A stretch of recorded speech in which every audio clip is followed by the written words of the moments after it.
Good evening, race fans, and welcome to a sunny and semi-cloudy overcast day here at the Steel Palace, Oswego Speedway, home for tonight's Renu Sealcoating Late Model Stock Division. Upstate Al, along with my friend Kelly Dahl, getting ready to bring you all of tonight's racing action. And Kelly, welcome to the Steel Palace. Yeah, this is my first time even really seeing the Oswego Speedway here in the iRacing Sim, and it's proving to be quite an interesting track. I mean, I just took a few laps around here before we started, and this track is bumpy. And there's a few points where, with the way this car is set up, these guys will be bottoming out. So there is basically essentially some invisible parts of the track these guys just have to avoid, or else that car might be sent up into the marbles and maybe even all the way up into the wall. Yeah, this track, very unique in shape. They call it the Steel Palace. Well, boilerplates all the way around this racetrack, and you can see that the walls are anything but straight. But not only are they on the outside of the racetrack, they're on the inside of the racetrack. And Kelly, you alluded to it, bumpy as well. But if you touch those boilerplates, it's going to send your race car up and out of the groove and possibly into a competitor, causing a little bit of melee. As we take a look at the info coming in here to tonight's racing action, this will be race number 6 of 15 from Oswego, New York. Is, like I said, just a half-mile racetrack. We're going to set a new track record for the Renu Sealcoating Late Model Stock Division. This is trip number 1 here to the state of New York for this series, and glad to be along with you, Kelly. And talking about points, we take a look at that now. Brian Hacker extends that points lead to 9, but Randy Nichols has moved the number 69 into P number 2. Yeah, they have a lot of competitors basically learning this track themselves here, and it should prove to be a very interesting night. And like you said, the points kind of getting swapped up a little last week with Randy Nichols taking the win, and now Nichols going to be having to start all the way at the back here tonight. But he is lucking out so far. There's not a ton of competitors that have made the trip all the way up here to Oswego. No, we got 19 drivers that have unloaded here to this special racetrack. This is home of the Super Modified, and well, Oswego, one of those racetracks that are a lot of unknowns coming in here tonight, and we are going to find out after 125 laps. Just a short 4-hour drive for us to get here from our headquarters based in eastern New York here to the western central New York, and the home. Not only do they run on the asphalt, Kelly, they have Super Dirt Week in the month of after Labor Day.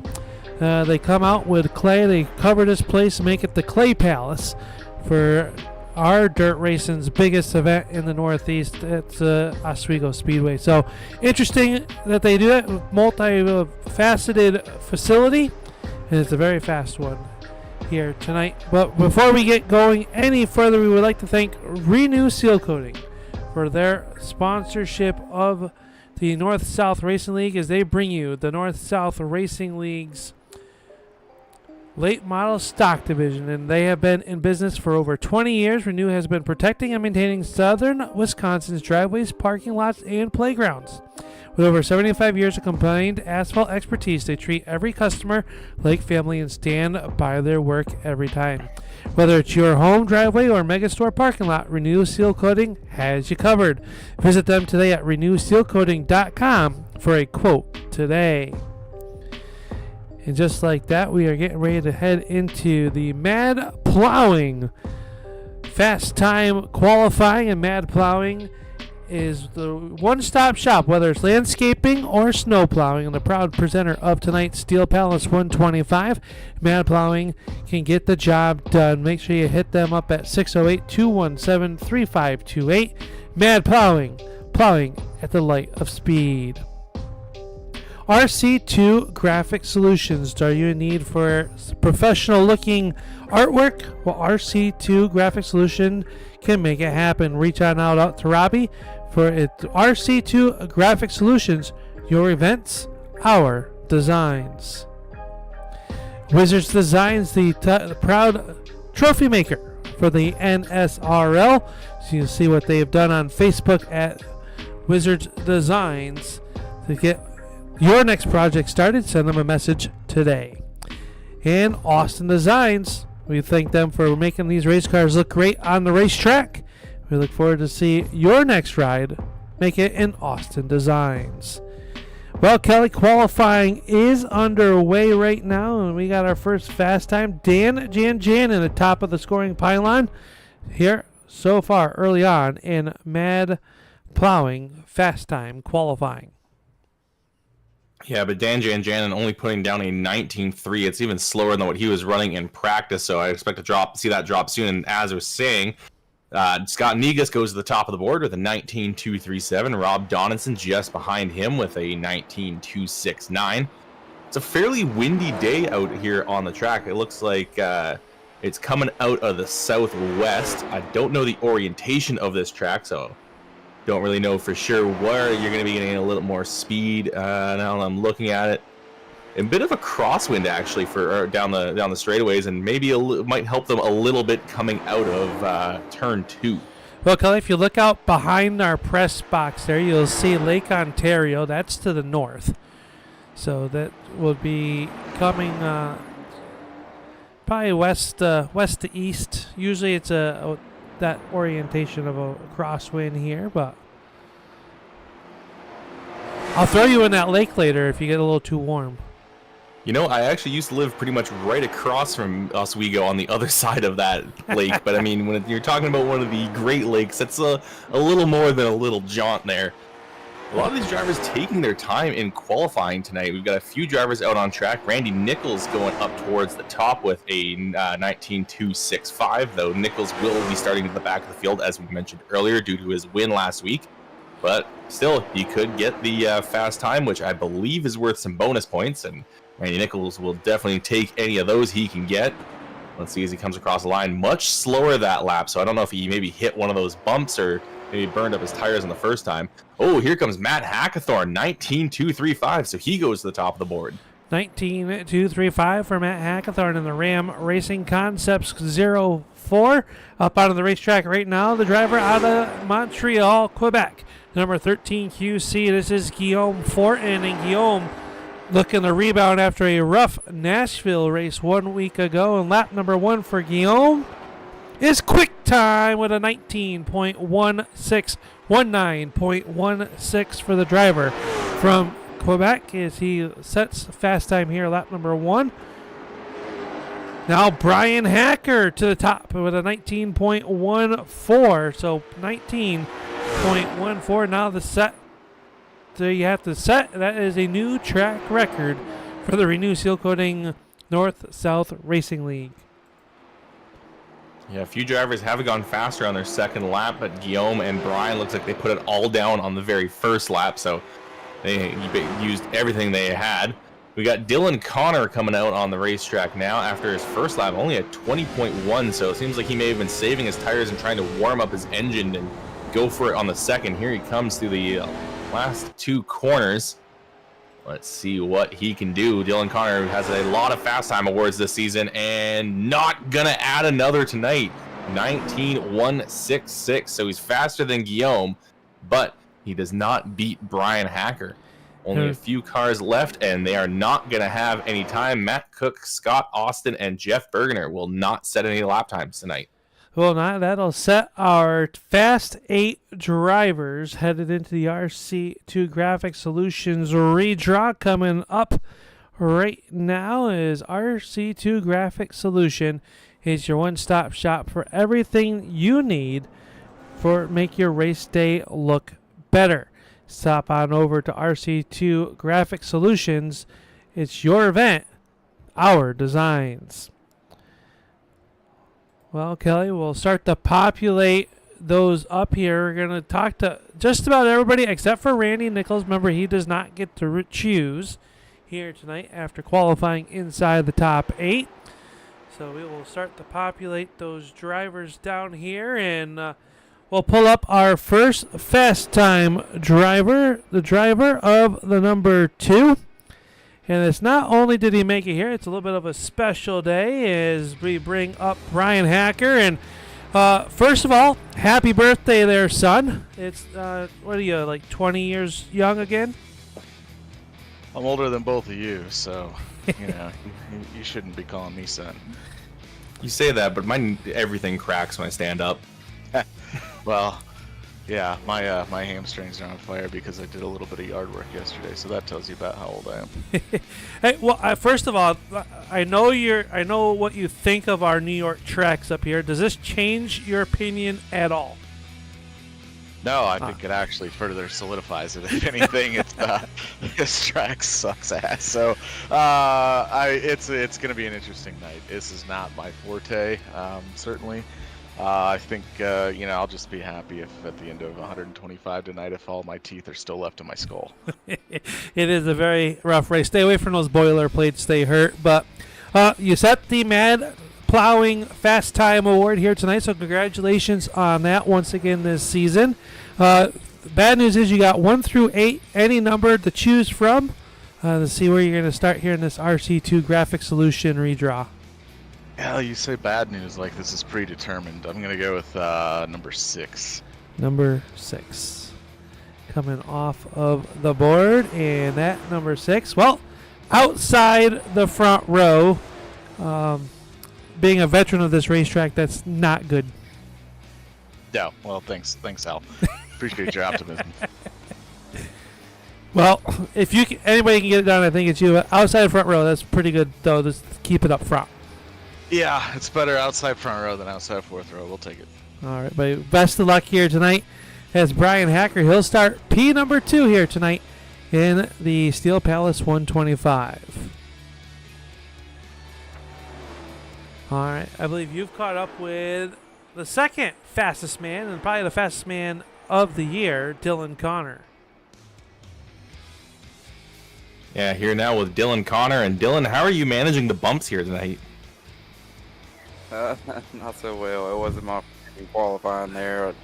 I hooked up pretty good through 3 and 4, but it just chattered through 1 and 2. But still able to lay down a good enough lap to make it in this draw right here for qualifying. So hopefully we get a good one.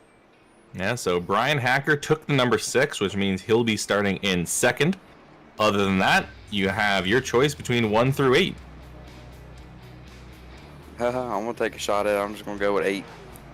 Number 8, that means you are going to be sliding back 1 position. You'll be starting on the inside of row 2 in P3, and Al's been telling me that is where you want to be, is on that inside row. What do you think? Yeah, for sure. I'll definitely take that. I think you can kind of make the high side work in 1 and 2, but that bump in 3 and 4 on the outside is going to be killer. So I'll take that all day long. All right, well, good luck to you, Dylan. Hopefully you can manage the bumps and avoid the big ones, and hopefully we'll be talking to you later tonight. Good luck to you.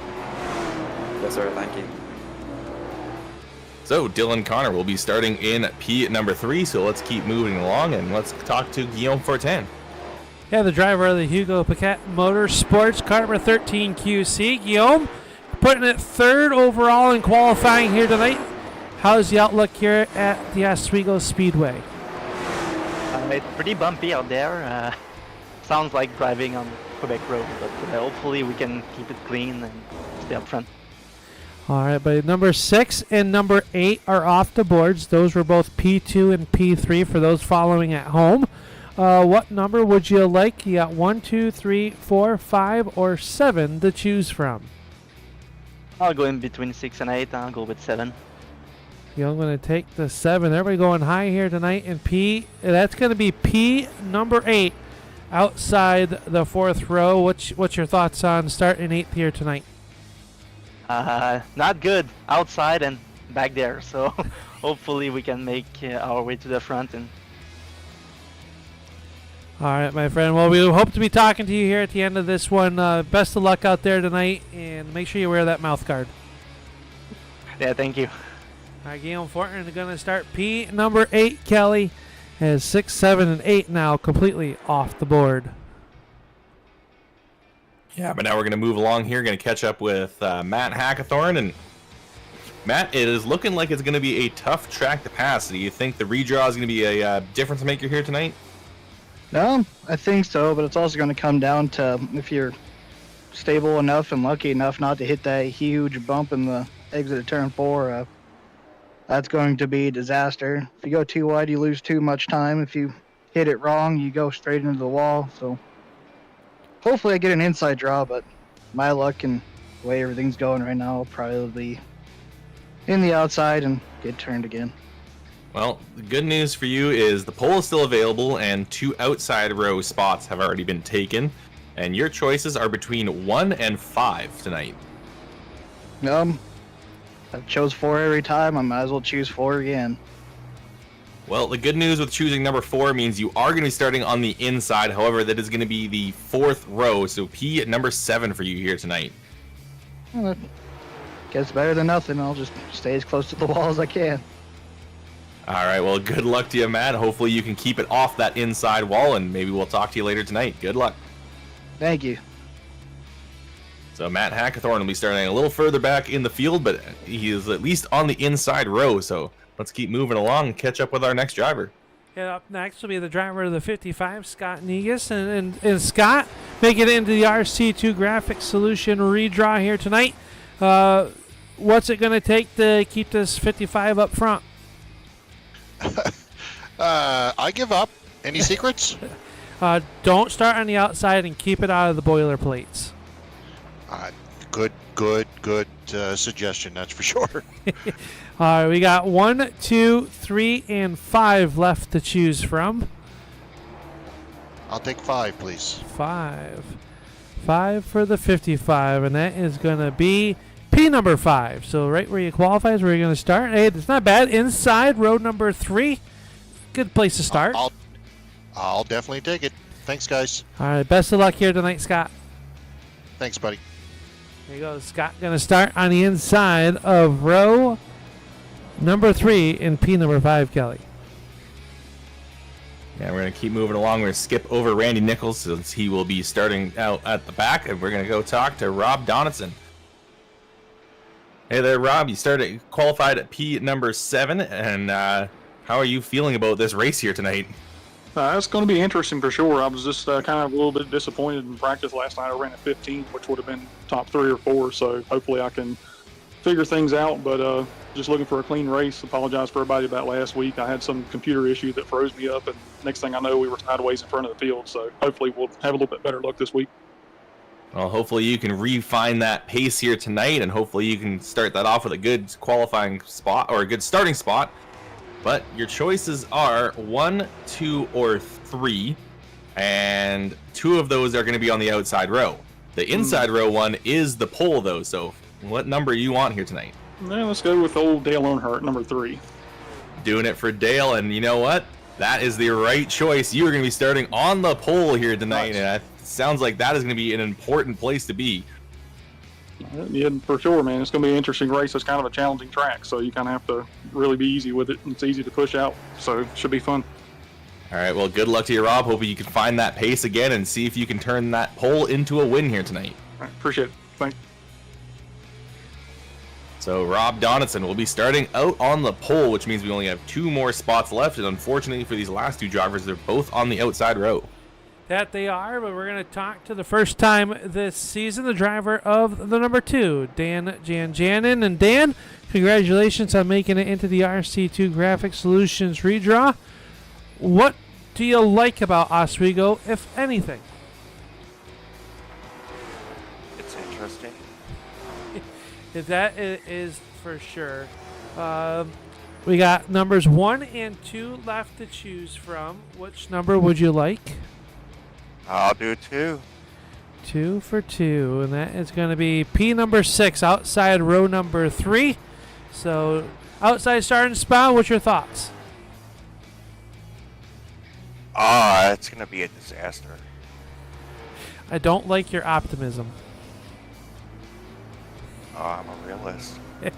Well, I think you'll be all right. You got some speed in this number 2 car here tonight. We hope to see you up here on the podium at the end of this one. Well, we'll see, or who knows. Got to get past 30 laps. All right, sir. Well, best of luck here tonight. We hope to be talking to you later. All right, take care. You got Dan Janjanin going to roll off in P number 6. Kelly, You've caught up with our last driver, who is going to find out that he's going to start P number 4. Yeah, you're here now with Braden Campbell. And Braden, real quick before we head to the grid, let me tell you where your grid spot is. Unfortunately for you, it is going to be an outside row. However, it is going to be up a little bit further. You are going to be starting in P number 4 tonight. I'll take it. I just got to try to get to the bottom as soon as possible and avoid the bumps. That is basically what everyone has been saying. Find the bottom, don't find the bumps, don't find that boilerplate on the inside wall. So hopefully you can do all of those things, and maybe we'll be talking to you a little bit later on tonight. Good luck to you. Thank you, guys. And that was a real quick chat with Braden Campbell. Got to let him go so he can get prepared for his race. And we are about 15 seconds away from heading to the grid and seeing what the Oswego Speedway has in store for us for 125 laps. There we are, and tonight's redraw was brought to you by RC2 Graphic Solutions, your go-to source for professional graphic design, specializing in the racing industry. From season schedules and event flyers to winter graphics and social media content, we deliver high-quality designs that make your league or event stand out. Need custom graphics? Not a problem. Contact us today at rc2graphicsolutions@gmail.com or visit us on Facebook at facebook.com/RC2 Graphic Solutions. RC2 Graphic Solutions, your events, our designs. And just like that, Kelly, we are ready to go. 125 laps around the Steel Palace. And this is what your starting lineup will look like here tonight as we get ready to go with this one. And on the pole will be Rob Donitson. And on the pole outside of him will be the car number 2 of Brian Hacker. Dylan Connor will roll off in third, followed by, outside of him, his dancing partner will be the car number 33 of Braden Campbell. Scott Negus in the 55 will roll off 5th, and outside of him, Dan Janjanin in the 6th, Matt Hackathorn and Guillaume Fortin rounding out your top 8. And then we will have Austin Williams will be sliding up, I believe, unless I'm getting things. Hold on, where does Randy Nichols start? No, Nichols will be on the outside, so it'll be Rodney Huntoon and then Austin Williams. Adam Gay will be on the outside in P12, then Philip Martin. Then we got Chad McLeod rolling off in P14, Amos Odegaard in 15th. Greg Fronick will be back there in 16th as our last qualifier, and then we will have Scott Austin, Matt Cook, and Jeff Bergener rounding out our 19-car field here tonight. 19-car field as we take a look here at what is going to transpire. 125 laps. Choose Cone is this week located right here off of turn number 2. So when we get to that part of the race, if we need to, after a Wizards Designs yellow flag, do that with the field rolling down into turns 3 and 4. As we get ready to go for the green flag for the first time here this evening in the Mad Plowing. 125 is about to go green. Green is up and we are underway. Great start there from Dylan Connor in third place. However, he had nowhere to go as he got right up to the bumper of Rob Donaldson. Cars scrambling all over the place, dealing with the bumps in the first turn. And it looks like Dan Janjanin got a little bit loose. Oh, here comes Brian Hacker on the outside, getting a little bit of a push from Donaldson. Cars scrambling once again as I think a few of them hit that big bump that drivers are talking about in 3 and 4. Scott Negus has got his nose underneath the 90 of Connor. He's going to try to move himself up into third as Brian Hacker finally gives up on the outside, and he will slot in behind the 00. Yeah, Hacker was able to hold around that outside a little bit better than I thought he was going to, but a little bit further back here. Hackathorn trying to fill that hole that Negus has made as he'll try to roll up underneath the 90 of Connor. Connor stuck on the outside. He's got the 13 QC next in line, and Braden Campbell trying to get back there. 3 wide behind him, though. Scott Austin in that battle is Dan Janjanin. One of our RC2 Graphic Solutions redraw drivers has slid all the way back to P number 14, and he, early on, Kelly, he said he was hoping just to make it to lap number 30. Well, he's still in the race at least. Looks like the 55 Negas has some troubles coming off of 4. I think he hit the bump, and he got kicked way out of line, nearly all the way up into the wall, and that is going to cause him to be freight trained. He's going to try to hold on the outside and actually get a good run off of 2, but we keep talking about how that outside line is not the place where you want to be, and you can see it now through 3 and 4, especially as Hackathorn gets through, and now it looks like Guillaume Fortin going to get his nose just in there and enough to prevent the 55 from slotting down into the bottom lane. Now here comes Dylan Connor. He's going to try to fill that gap before the 55 can, and looks like he will get that done. So big problems for the 55 of Negas, as it looks like he hit the bump once again in 3 and 4.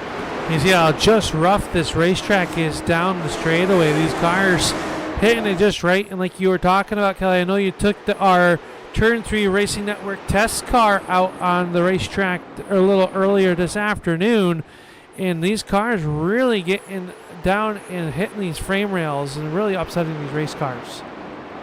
Oh yeah, I think I added to my CTE with a couple of those bumps. There is some nasty ones out there. There's a few points where the car bottoms out so much you lose all steering. I think the front wheels are off the ground. You're basically just scraping along the frame here. As looks like the 33 of Braden Campbell kicks out, but that's not going to be enough for Negas to be able to get back. But Negas was at least able to find a spot on the bottom, so he went from 3rd all the way to 7th, and that is just goes to show how punishing hitting that bump can be if it kicks you out of line while there is a big line of cars behind you. But now cars starting to string out a little bit. We got Rob Donaldson and Brian Hacker pretty much on top of each other for 1st and 2nd, and then about a second, 1.1 seconds maybe all the way to Matt Hackathorn, another half second back to Guillaume, and then after Dylan Connor behind him, there is another decent gap all the way to Braden Campbell.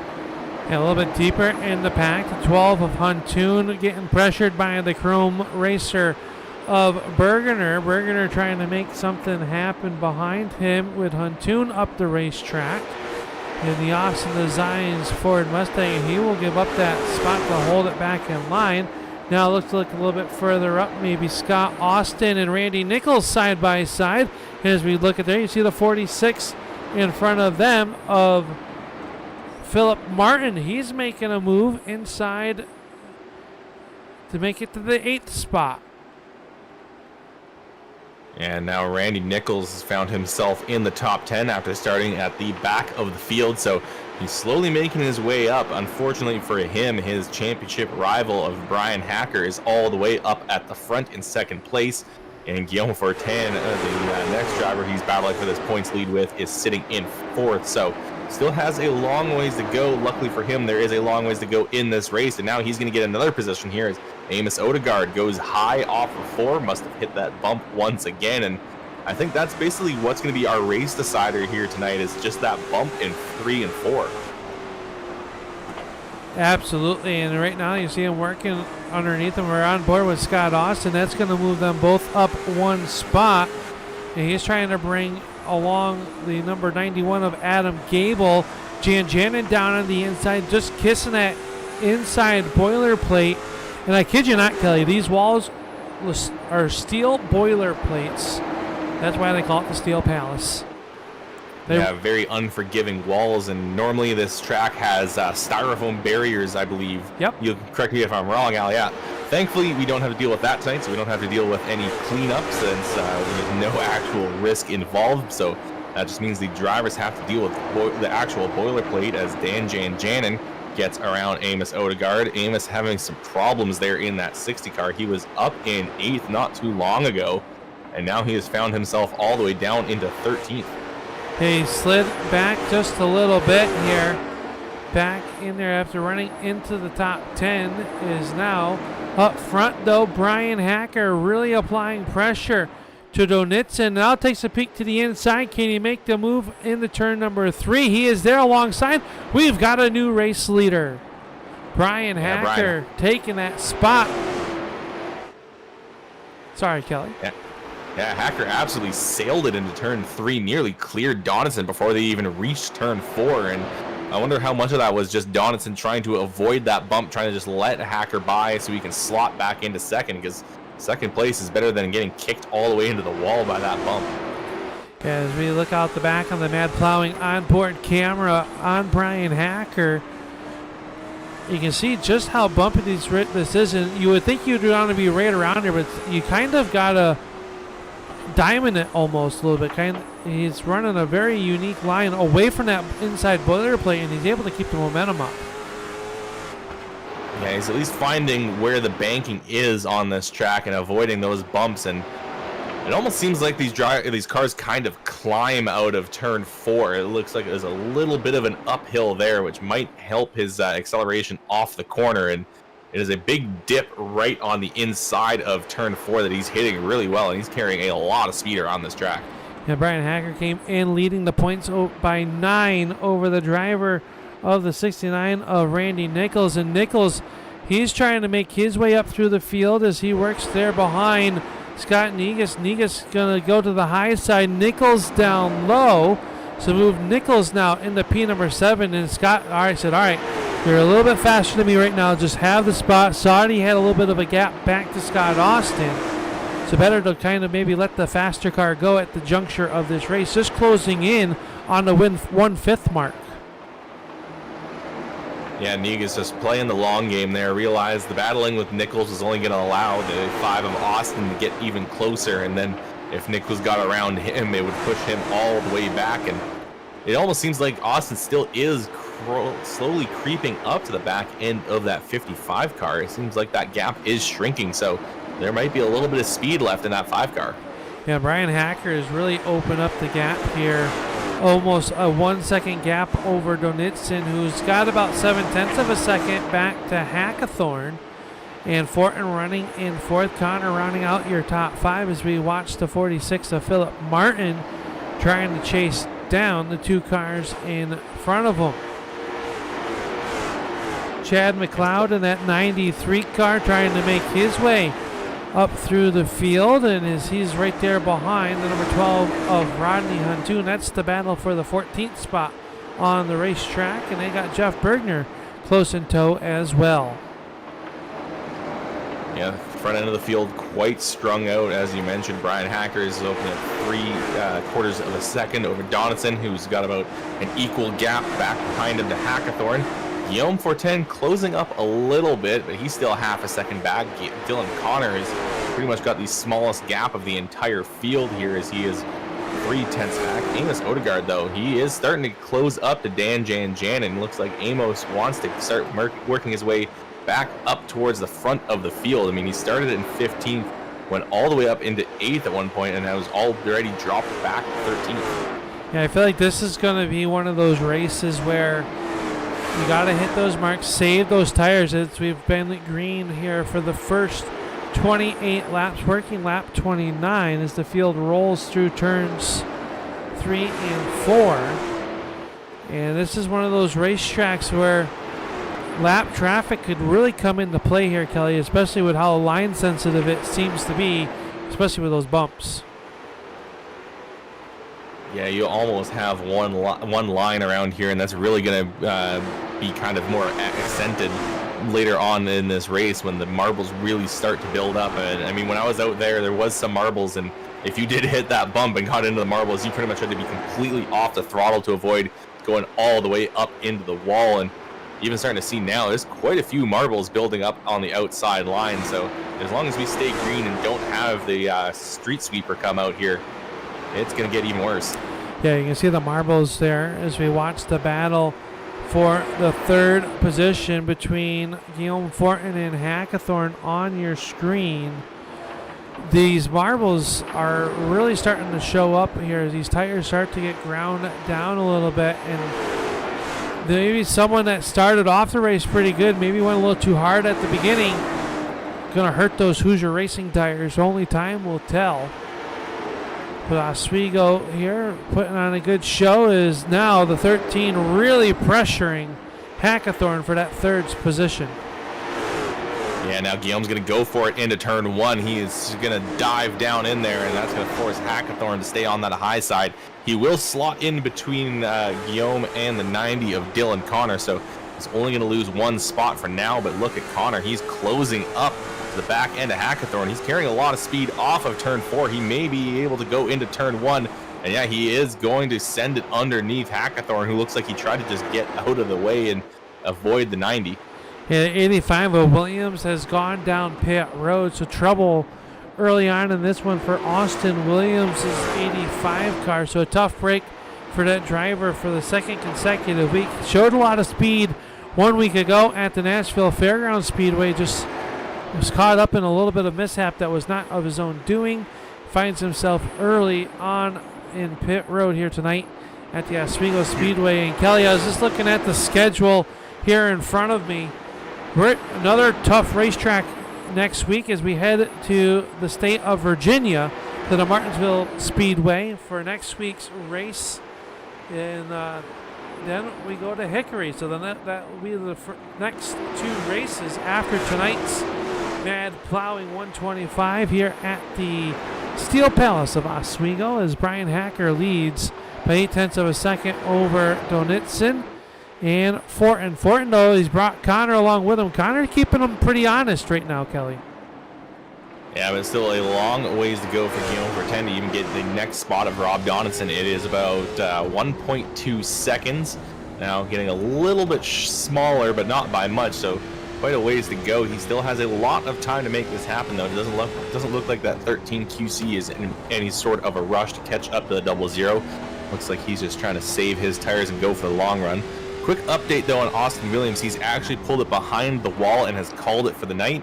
I was taking a look at that car earlier before he came down pit road. Looks like he has some damage on both the left front and the right front. So it looks like he caught both the in and outside boiler plates. And yeah, you were talking, those things are not really forgiving. It is a nasty wall to even catch in the slightest. Is the big thing you mentioned. You can see it here if, on the cameras.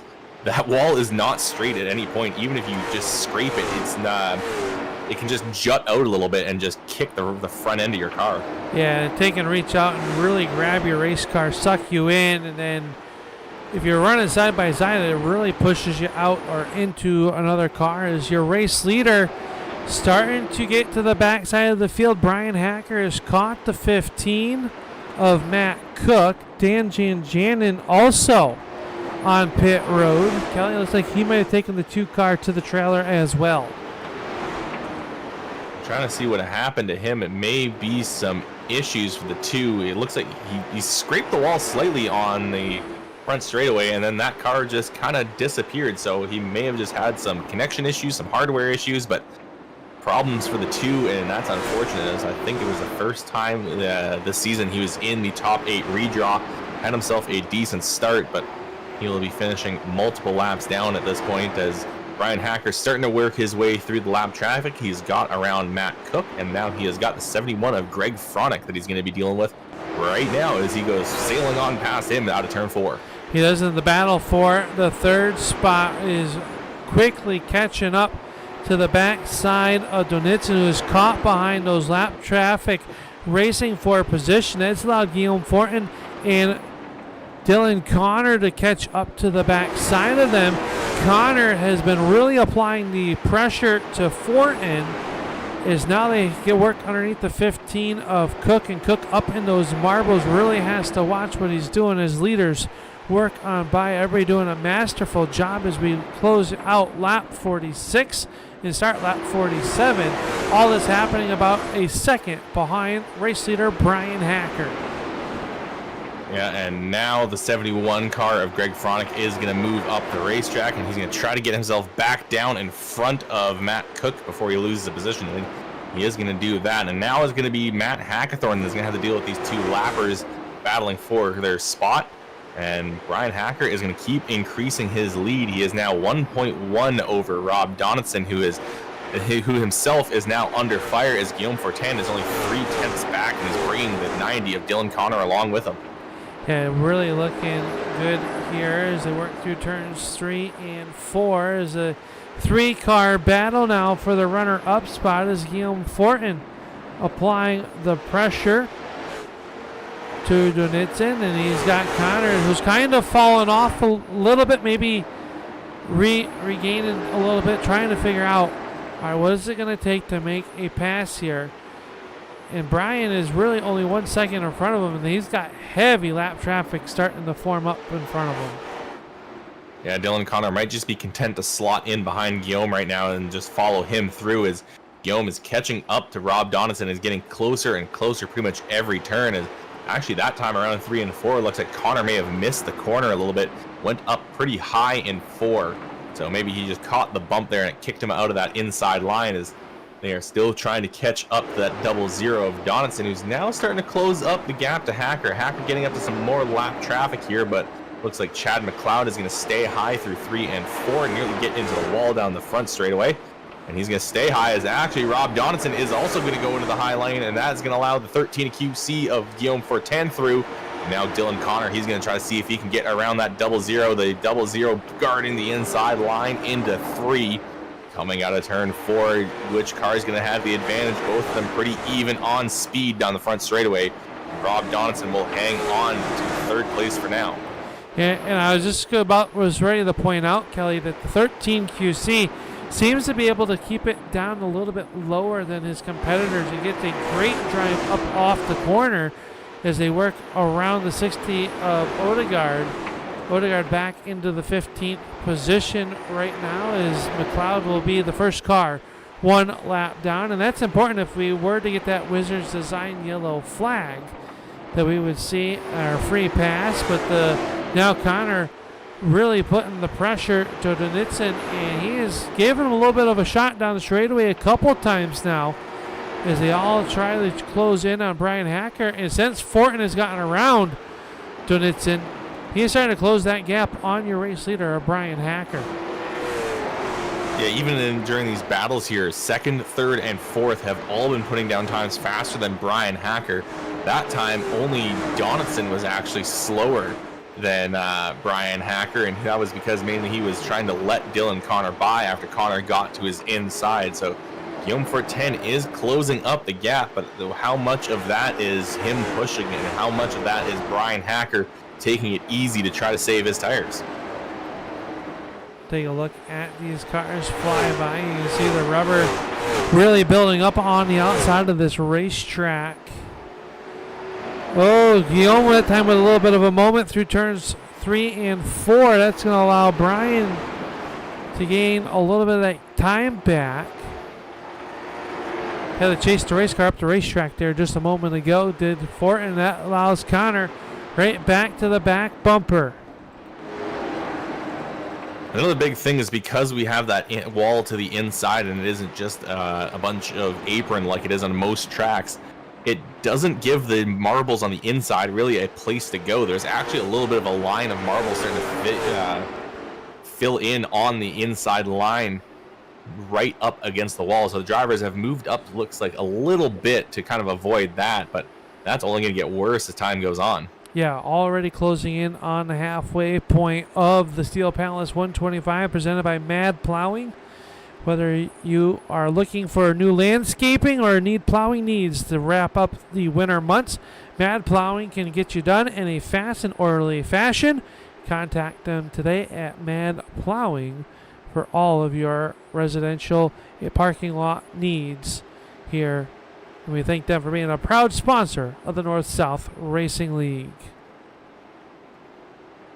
That 13 QC car is looking like it's starting to become a bit of a handful. That time off of turn 4, it looked all right, but the time before that, Guillaume was a little bit sideways. So we're nearing the halfway point here on this race, and unless we get a caution, these drivers may be having to keep these same tires going for the entire length of this race. So they've got to be playing the long game here, and every time I'm wondering which driver is doing that, because the lap times have actually been decreasing these last few laps, but as every time Guillaume pushes a little harder, so does Brian Hacker, and he's trying to keep him at arm's length, about a second back from him. Trying to do that now. Cloud cover starting to come over here as the afternoon draws on.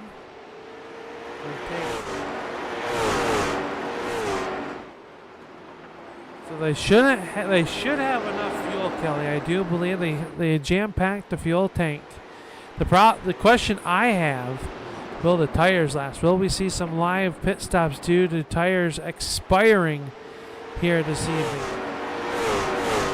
Yeah, I believe they will have enough fuel. As you mentioned, it doesn't look like they restricted it at all, but and only a couple of sets of tires if we do get cautions, because I don't expect anyone to be taking a green flag stop here unless they completely wear the tires out, which we did see at Iowa a few weeks back. So it is definitely a possibility.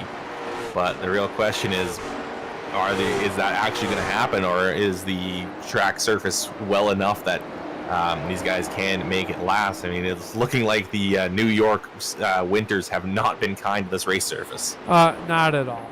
Not at all. They just got about 2 feet of snow a couple weeks ago. So it's nice to see some sunny weather. Let these racers get up here and get some race. But I tell you, Guillaume Fortin found his groove again. He's starting to close in on that race leader. His left, Connor and Donitsen. Hackathorn running in 5th. Last week's winner, Randy Nichols, up to the 6th spot after starting shotgun on the field. Braden Campbell runs 7th. Scott Negus is 8th. Scott Austin and Philip Martin round out your top 10.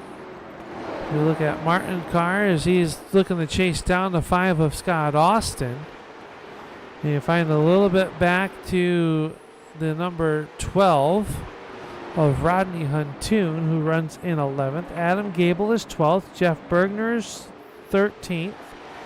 And the last car on the lead lap, one lap down, will be Chad McLeod in the 14th spot. Matt Cook and Fronick rounding out the cars on the racetrack as Odegaard has taken the 60 down pit road. Yeah, I'd just been looking back to see what happened to him, and it was a couple laps ago going into turn 3, hit a bump, sent him into the marbles, and at that point it was the point of no return. And he just kept going all the way up and caught the wall hard. 3 and 4 really smashed up that right front tire, and that forced him to come down pit road, and he's been down there for over 10 laps now. So unfortunate for the 60 car, as it looked like he had some pace early on. You know, like I mentioned, he jumped from 15th to 8th in just a couple of laps, and then has been struggling ever since, and looks like it is going to be a 17th place finish for that car here tonight. Guillaume Fortin down to a half second behind race leaders. We're on board with Fortin, who lost some ground last week in the championship standings. Kelly will love to come into Oswego and pick up a win. Gain some ground, and it sounds like he might be shifting.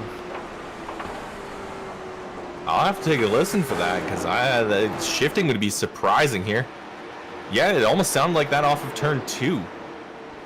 So the Guillaume figure something out, possibly behind the wheel of that number 13 as they work around the 15 of Cook to put him down another lap. Lead is kind of stabilized at that half second as they'll work around Fronick now. Yeah, he's definitely shifting.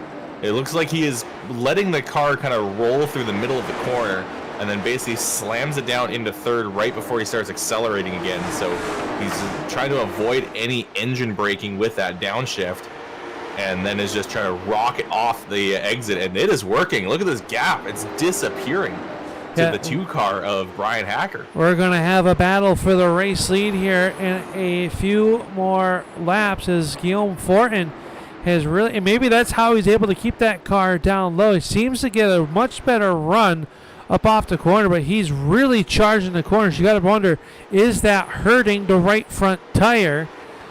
But he has closed the gap, and we are watching the battle for your race lead formulate off of turn number 2. You talk about the right front, what about the right rear? If he's slamming that thing into gear and just jumping on the throttle, he's really asking a lot from those tires, especially those rear ones. He's putting the pressure on it, driving off of the corner. So it may be kind of something that might upset the balance of the car later on. We saw him struggling for a little bit. He's been able to obviously manage that as he ran away from Dylan Connor, who has dropped back almost 2 seconds from Fortin and Hacker as they are carving through lap traffic here, just putting Adam Gable down 1 lap now. Yeah, Guillaume is still about 3/10 behind Hacker. He is right there, and you can see how much ground he makes up off the corner. Turn 3 is really where he closes right to the back deck lid of the number 2 car, and he is there. He's making a look to the inside. Not anything happening this time in the turn number 1, But the battle for your race lead rages off of turn number 2 and down the backstretch. Here comes Fortin to the inside.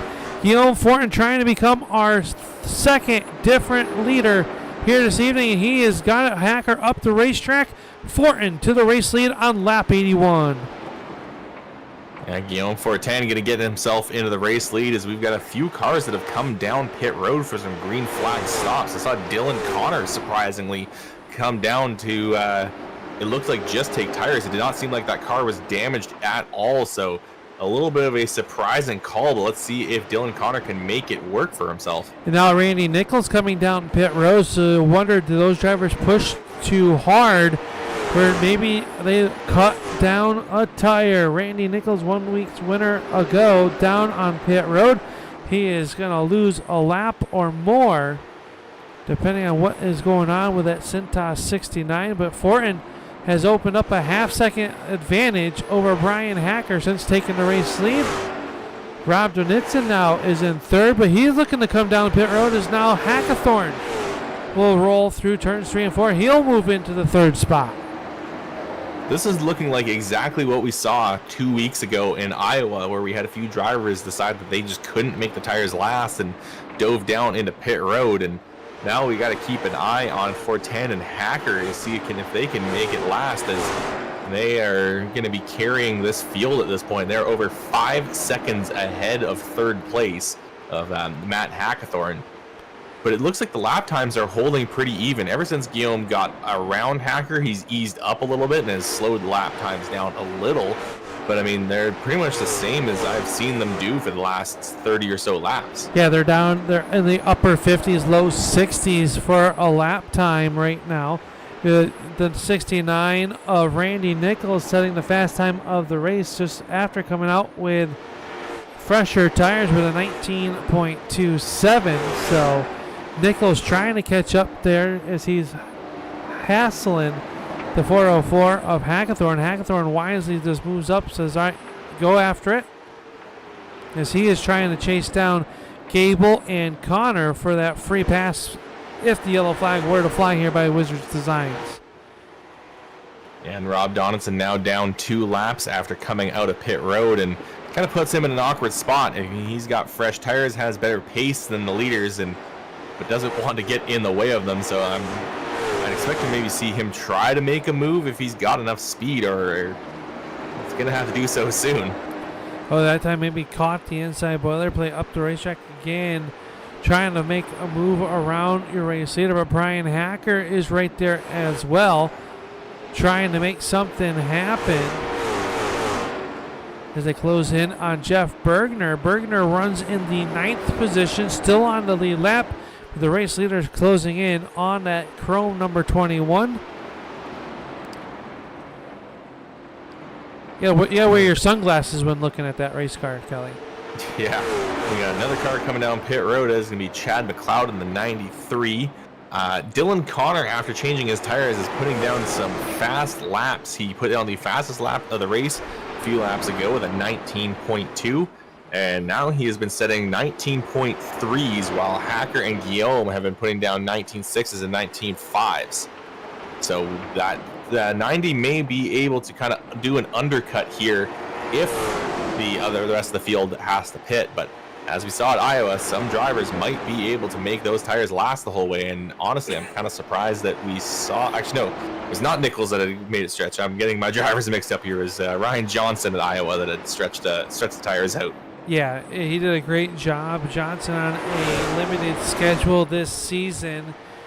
We watched Fortin and Hacker still running 1 and 2 as they work around the speedway. Is Bergner now the first car 1 lap down.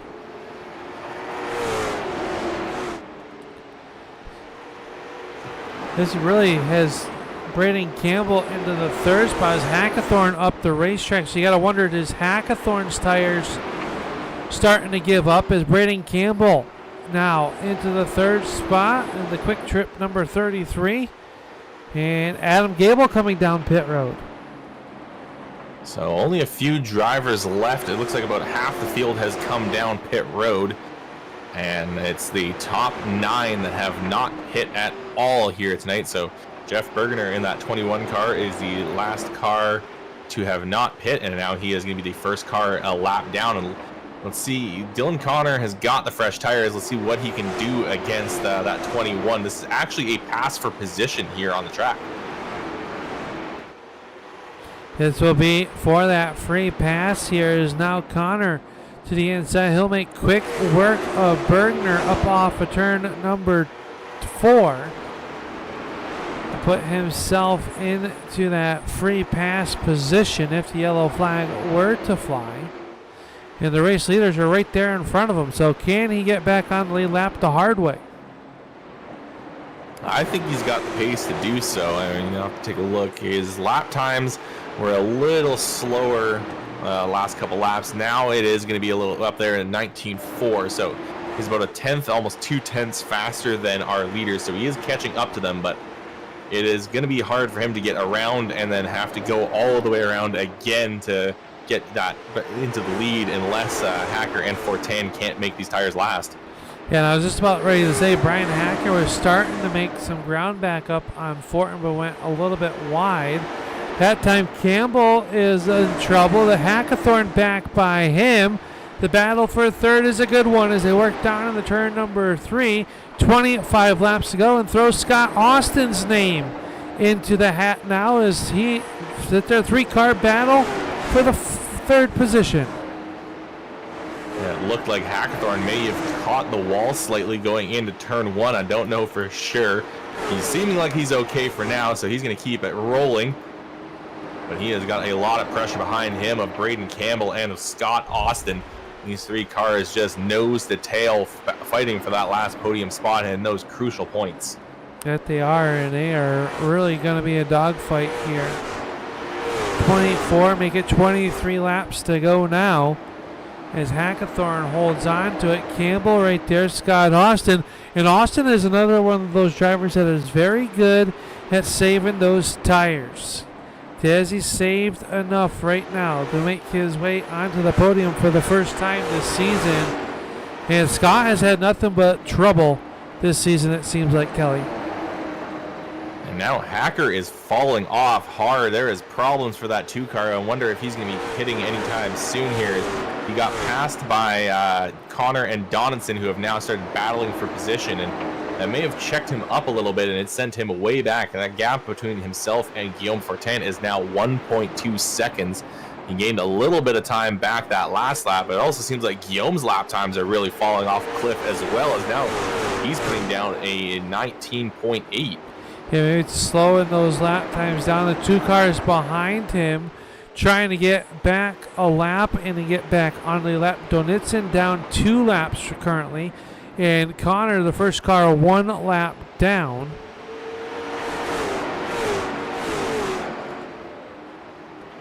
Ooh, Donaldson nearly got into the right rear corner of Dylan Connor going into turn 3. A little bit of a misjudgment there, thinking that the 90 was going to be a little more clear before he turned down. Thankfully, he saw what was happening before he turned all the way, and now Dylan Connor is going to try to get his lap back the hard way. He's going to go to the inside of Guillaume. That's going to force him up the racetrack, and that is going to allow Brian Hacker to come back a little bit, but Hacker himself is going to be moved up the track as the 69 of Nichols is trying to come through and get his lap back as well, but time is running out for these drivers. We are on lap 108 of 125.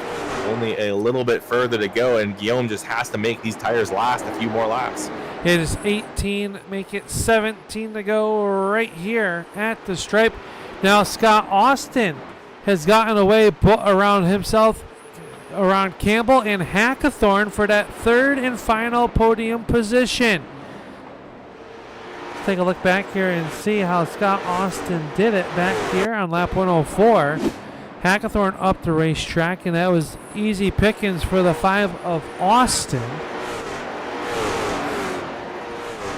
And a little bit later on, Scott Austin working around Braden Campbell down the backstretch into turn 3. So Austin able to save those tires, and he's making some hay towards the front. Is now Brian Hacker back to the back bumper of Guillaume Fortin.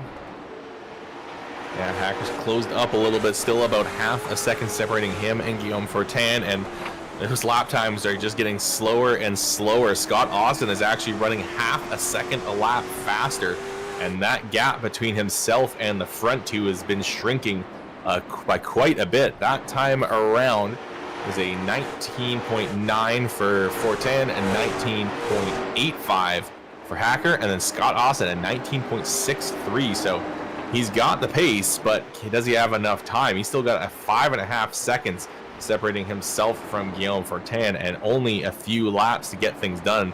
They're now running fairly close to getting to 10 laps to go. Yeah, 13 laps to go for car number 13. Brian Hacker running in P number 2. Last time by, Fortin was the fastest car on the racetrack. We'll see what happens this time. As Fortin runs a 1989, so those tires kind of starting to give up the ghost there, Kelly, is Scott Austin 3/10 faster last time by. Yeah, Dylan Connor is actually flying right now. He is putting down some extremely fast lap times, half a second faster than Guillaume Fortin, and he's now caught up to Rodney Huntoon. Rodney Huntoon has not pit, so he is struggling for grip, and that 90 car going to easily sail past 12. But still a long ways to go for Dylan Connor. He is in 8th, and I don't think he's going to have enough time. 10 laps to go for Guillaume Fortin. He just has to make sure that right front doesn't explode on him. Yeah, he's done a great job here this afternoon.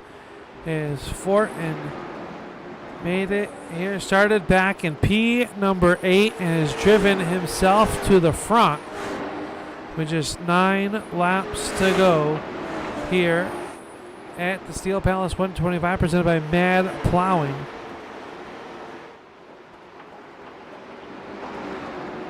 Yeah, just a little longer for Guillaume Fortin. He's probably just watching those laps tick away in his in the corner of his screen, hoping for it to end, because those tires seem like they are struggling. He has caught back a little bit of his pace. He's up to back to doing 19.8s, and Brian Hacker's really fallen off. He's doing 22nd lap time. Scott Austin, he's found a lot of pace there. He ran a half a second faster than Hacker. I just don't think there's going to be quite enough time, but Hacker is actually going to be passed here by a lap car. Looks like Adam Gable is coming up behind him, so Gable might get around his teammate there, force him back a little bit towards his other teammate. Actually, Gable getting a little high through 4 there, so may just help him a little bit. We got 6 laps to go for Guillaume Fortin. 6 seconds to go with a almost 2-second lead over the number 2 of Brian Hacker. We watch Scott Austin navigate his way through traffic, and I tell you, he is catching Brian Hacker. We might have a battle for the number 2 spot here with just 5 laps to go in the Renu Sealcoating Late Model Stock Division and the Mad Plowing Steel Palace 125 as the field rolls through turns 3 and 4. Scott Austin is going to get there with 4 laps to go. It's going to be a battle for second. As Guillaume Fortin, can he keep the tires on the 13? Yeah, Brian Hacker now being forced to go high a little bit as Gable goes by, and now the 5 of Austin looking underneath the 71 car of Greg Fronick, so he can get himself up to the tail end of Brian Hacker. Hacker high through 4. It's going to open the door for the 5 car. Is he going to get there? Hacker trying to close down into turn 1, not going to be able to shut the bottom off. And Scott Austin moves into second place. Brian Hacker going to have to drop back into 3rd. And he is going to have to focus on holding on to that for these last 2 laps as Matt Hackathorn is a couple seconds back. Yeah, right now, Fortin 2 laps to go, trying to keep the wheel pretty down the back stretch.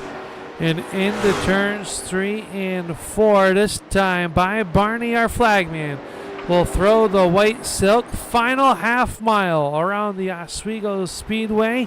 The Steel Palace going to claim its first victory. Can he make it down the backstretch?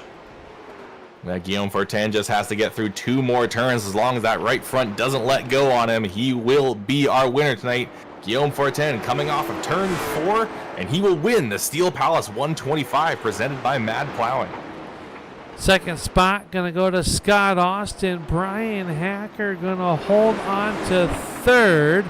To round out the podium, Hackathorn 4th, Negus 5th, Campbell Connor, Nichols Martin, and Huntoon will round out the field. And Kelly, green the checkered here at the Steel Palace.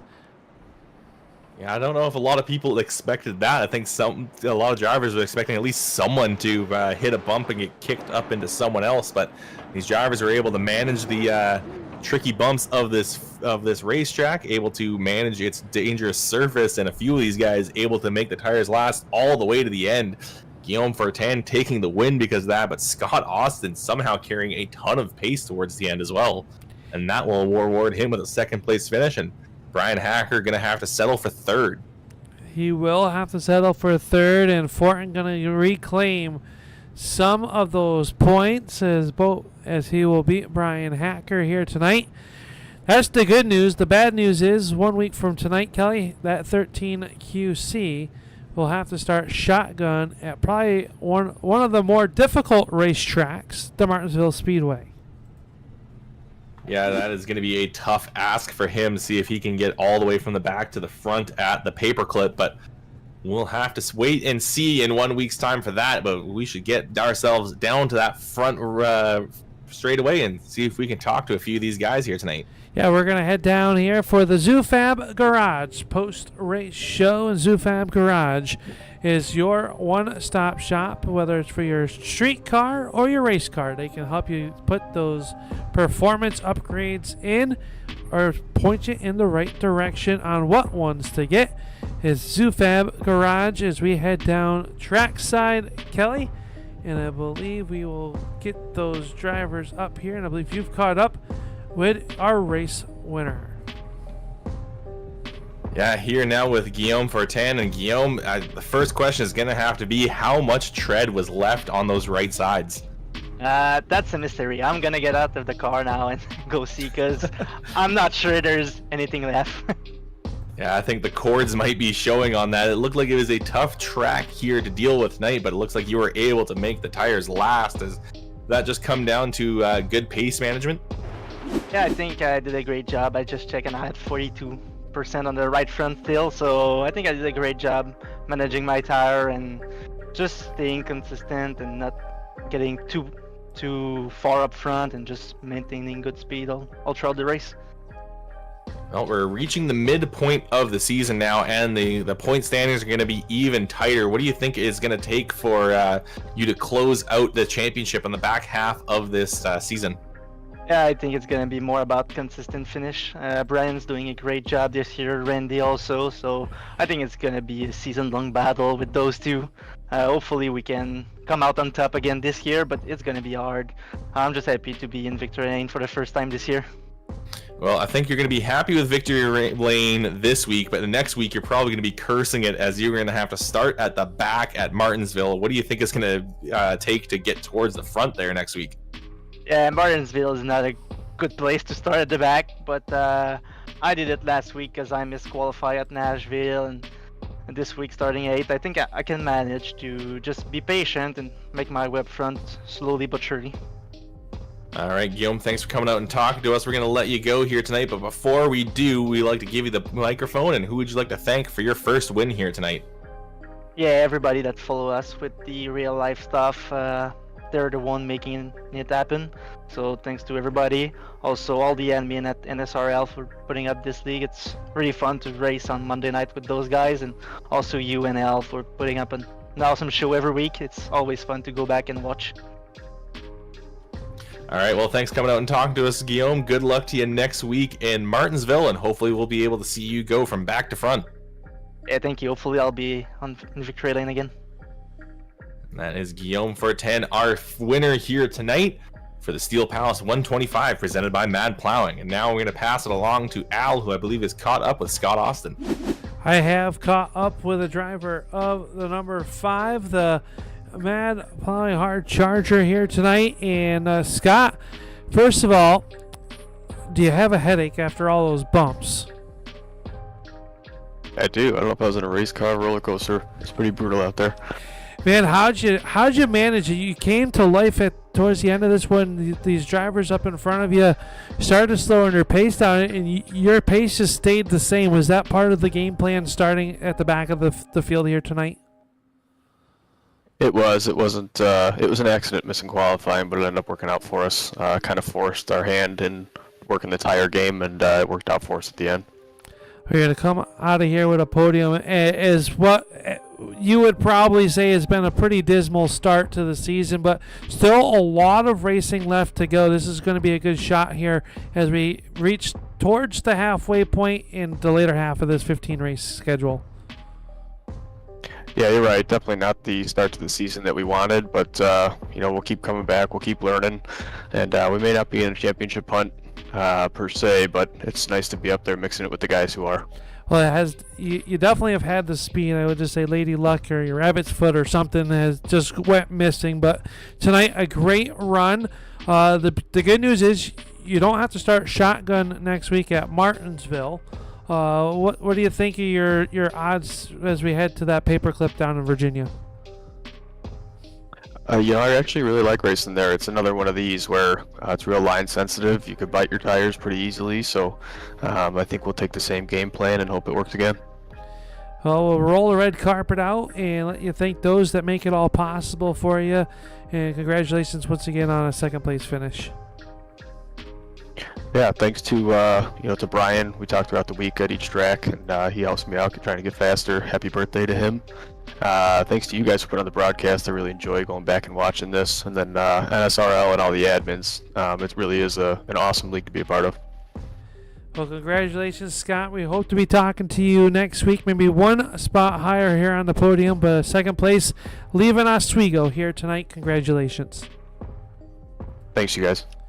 Here you go, Scott Austin going to finish in P number 2, Kelly. And you've caught up to a driver that, well, doesn't quite have the frosting mustache yet. Yeah, here now with Brian Hacker. And Brian, I'm going to assume that your opinion on this track has not been raised at all after tonight. No, they can burn it down, honestly. I don't know if the steel's going to burn too well, but we can try. Blow it up. I don't know what you need to do, but some corrosive acid, we'll figure something out. Well, in 1 week's time, we're going to be moving on to Martinsville. Are you actually looking forward to that, or you think it's also going to be a bit of a headache? Looking forward to is maybe a bit of a stretch, but I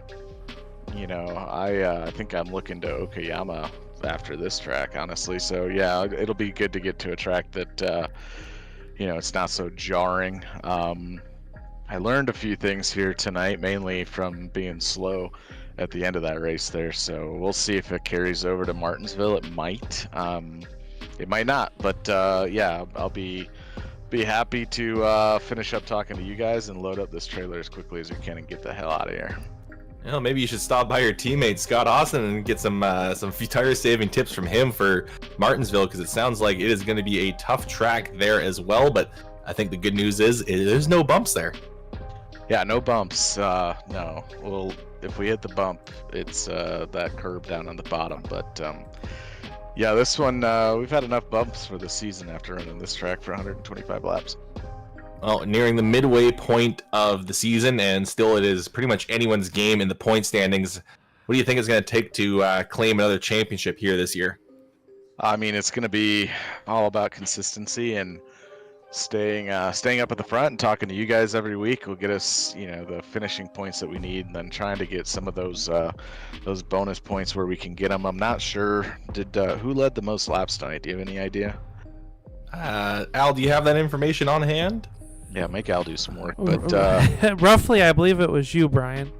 Okay, yeah. So we got a point there. We got a point for leading the lap. We got a point for fast time. So all that stuff adds up. The end of the street stock season last season, I think we won it by 4 points. So some of these, getting a point here and there can add up and be the difference. And that's probably the way it's heading. I would imagine G's probably going to get back to second place and close the gap a little bit on us again. So wouldn't surprise me here the back half of the season if the 2, the 13, and the 69 are just kind of swapping places here in the top 3. Well, before we let you run away and put this track in your rear view, we're going to give you the microphone. Who would you like to thank for your third place run tonight? I'd like to thank Scott Austin Designs, and blowing my doors off and let me see his paint scheme for the brief moment that he was flying by me there with 3 to go. Nice win to G. He saved better. He was doing some different stuff than I was, and I guess I'm naive and didn't know how to save like these guys were. But so good run to those guys. Carbon Junction, Aberdeen Lodge, Boulder Beer Bar. The group at Renu Sealcoating for coming aboard this season, giving us a good place to race every week, proverbially, so to speak. Maybe a good league. I don't know if this is a good place to race, but and then lastly, the guys at NSRL, the admin team, for putting this on, and you guys for supporting the effort on the broadcasting side. All right, well, thanks for coming out and talking to us, Brian. Hopefully things will go a little bit better for you in Martinsville, and we'll be talking to you again there. Let's hope so. Happy birthday, by the way. All right. Oh, all right. He's already gone. Already wearing off from him. Hey, he wants to get. I don't blame him. He wants to get out of here. Not a fan of our New York tracks. He makes fun of the dirt side at Weedsport as well. But anyway, what a great race! If you would have told me this was going to go green to checkered, I would have lost some money here tonight.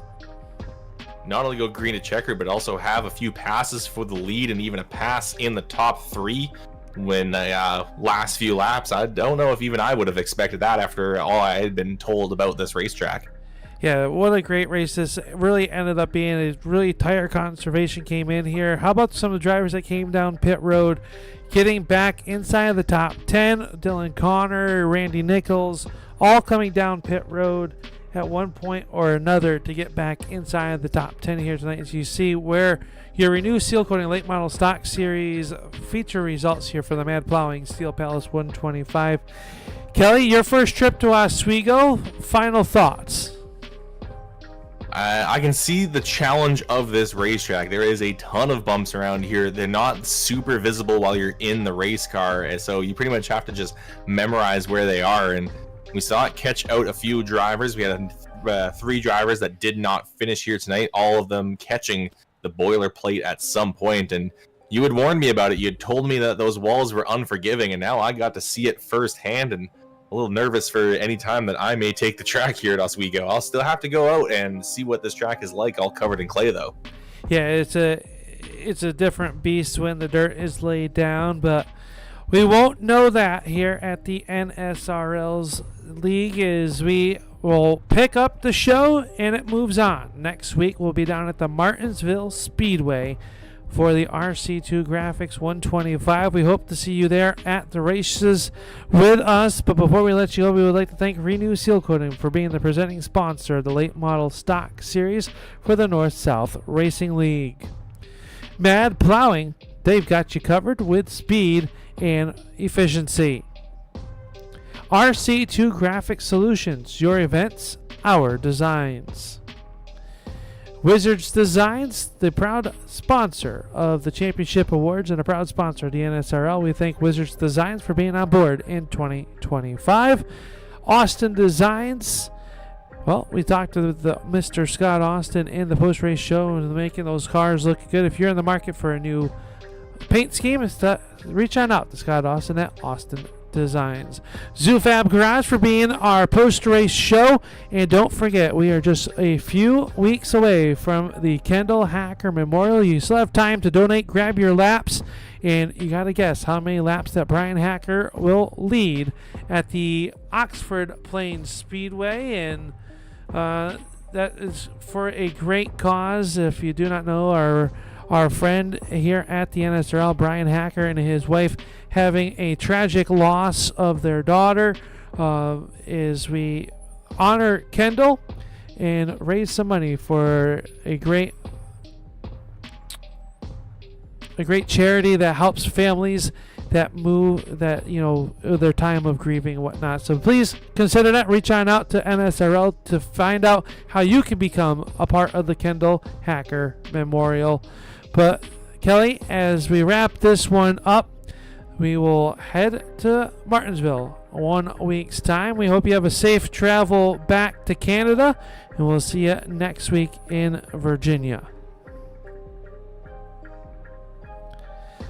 All right, that will do it for us here at the Steel Palace. We thank you for tuning on into the Turn 3 Racing Network, and we'll see you in Turn 3.